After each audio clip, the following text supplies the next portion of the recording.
Assalamualaikum warahmatullahi wabarakatuh. Nah, dina iki anak-anakku sinau basa Jawa kelas gangsal nggih. Nah, di sini bareng lagi sama Ustazah Arin ya. Nah, hari ini kita akan belajar dina iki awake dhewe sinau bab teks narasi. Nah, kira-kira bocah-bocah wis ngerti lho ya. Apa sih Ustazah apa sih itu teks narasi? Nah, kalau anak-anak belum tahu, silahkan anak-anak menyimak video Ustazah ya sampai akhir ya.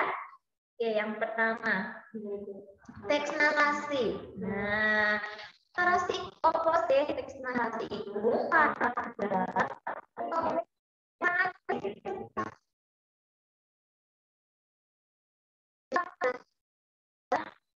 yang menceritakan, ini tak menceritakan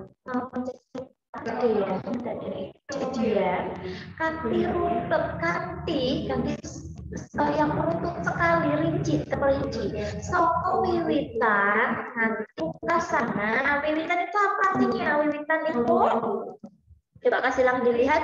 Wiwitan itu artinya adalah awal ya, awal mula. Nah, soko wiwitan itu asal, nanti pungkasan itu apa? Akhir ya.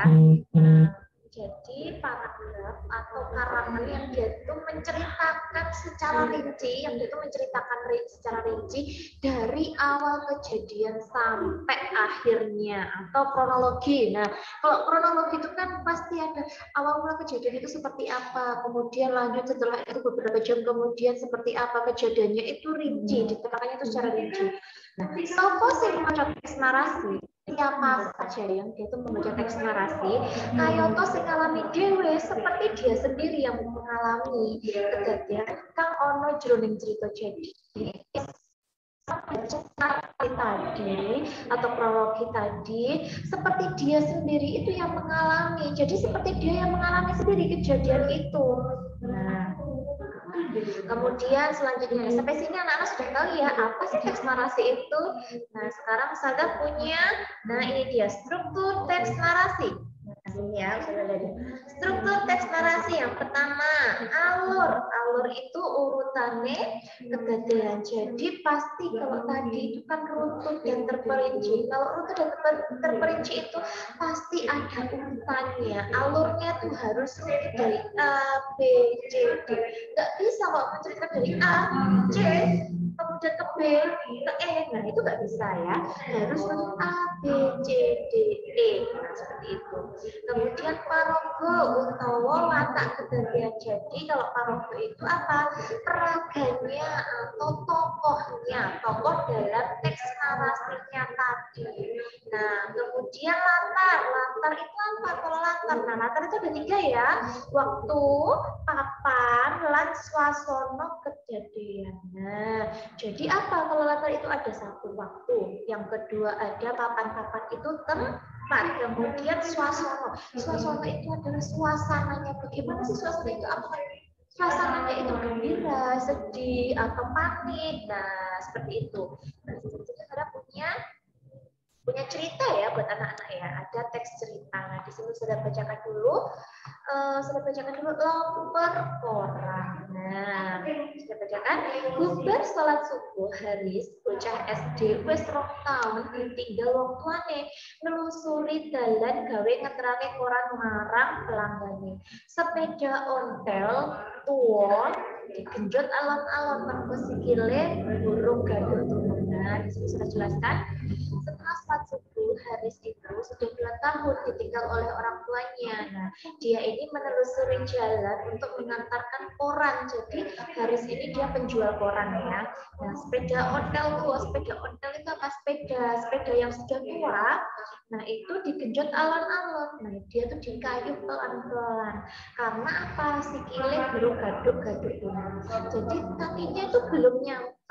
Nah, anak pernah melihat ada anak kecil yang naik sepeda yang besar. Nah, seperti itulah diibaratkan Harisnya itu. Nah, sakwise tekan ngisore wit pelem, Haris jungkel. Nah, kurang L ya. Haris jungkel amarga nabrak kotak dibungkus kain ireng. Nah, karo ringis nahan loro, Haris buka kotak sing ditabrak mau. Haris kaget sawise buka kotak itu mau amarga mergo isine emas sak kepele wong gede. Nah, setelah Haris ini nyampe di bawahnya pohon mangga, nah Haris itu apa jatuh, Dungkel itu jatuh. Karena apa? Karena dia nabrak kotak yang dibungkus kain hitam. Nah, sambil karo meringis nahan loro, sambil dia itu meringis aduh seperti itu. Nahan loro menahan sakitnya dia jatuh tadi. Haris itu membuka kotak yang dibungkus kain hitam tadi. Nah, Haris kaget kalau saya buka kotak itu. Haris kaget setelah dia tuh membuka kotak itu. Kenapa? Karena isinya adalah emas yang banyaknya itu sebesar genggaman orang dewasa. Nah, emas sesuatu ini Haris lingkungan banjur bingung. Banjur atine tunggal peperangan agama mulih. Kenapa tak lapor nih polisi yo?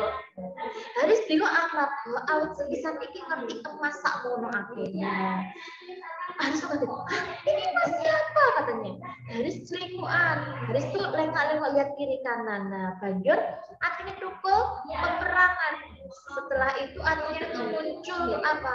Perang batin si Haris ini.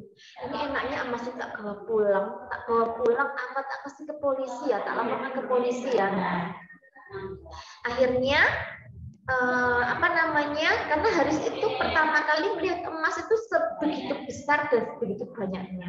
Nah, pungkasannya Haris perang batin, akhirnya ati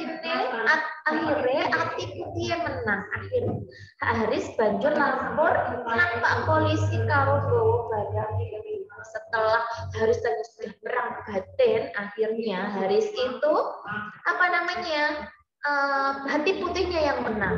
Haris ini membawa emas tadi ke kantor polisi.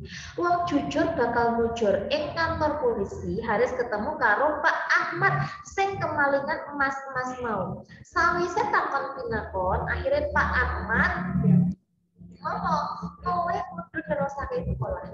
Kabeh kebutuhanmu dadi tanggung jawabmu. Alhamdulillah Haris langsung ambruk nang sikile Pak Ahmad.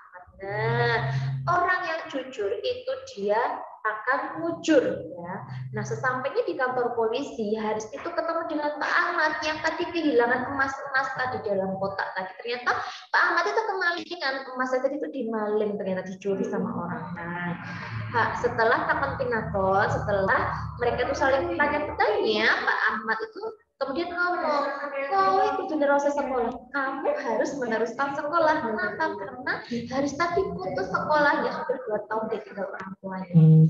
Kabeh kebutuhanmu dadi tanggung jawabku. Semua kebutuhan itu aku yang membiayai, kata Pak Ahmad itu.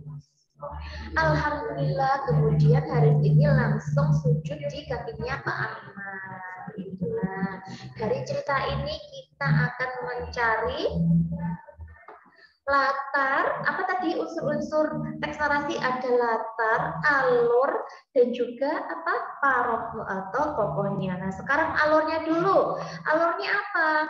Alur nomor 1 tadi setelah apa Haris waktu mengantarkan koran tadi setelah subuh ya. Jadi bar subuh Haris ngeterake koran. Jadi urutannya lengkap. Haris itu mengantarkan koran itu waktu pagi. Nah, setelah itu apa? Haris jatuh. Kenapa? Menemukan emas. Nah, kemudian apa? Setelah menemukan emas, apa yang terjadi? Haris ini menyak kantor polisi atau Haris ini lapor ke kantor polisi. Kemudian di kantor polisi apa? Haris ketemu sama Pak Ahmad, gitu ya. Nah, itu adalah alurnya. Kemudian kita lihat wataknya paroko, apa yang mengalami kejadiannya. Nah, siapa yang mengalami? Haris sama Pak Ahmad, tokohnya ada 2. Nah, kalau Harisnya bagaimana sifatnya? Haris itu laki-laki apa perempuan? Nah, anak laki-laki berarti bocah lanang. Nah, Haris bagaimana sifatnya? Jujur atau tidak? Nah, Haris dari cerita tadi orang jujur ya. Jadi bocah lanang, jujur, lan api-apine. Nah, seperti itu. Kemudian Pak Ahmad bagaimana? Bagaimana sifatnya? Loma itu apa? Murah hati. Kenapa kok murah hati? Karena sesuai ceritanya tadi, Pak Ahmad setelah emasnya dikembalikan, Pak Ahmad membiayai semua kebutuhannya si Haris lan api atine. Nah, kemudian Yang terakhir ini ada latar, ya latar tadi ada 3 ya, waktu, kemudian papan, waktu itu waktu, papan itu tempat, dan suasana kejadian atau suasananya. Nah panggon ya, panggonnya dulu di mana tadi? Apa Harisnya tadi jatuh di Ngesore Wit Pelem atau di bawahnya pohon mangga sama di kantor polisi. Kemudian mana lagi? Waktu.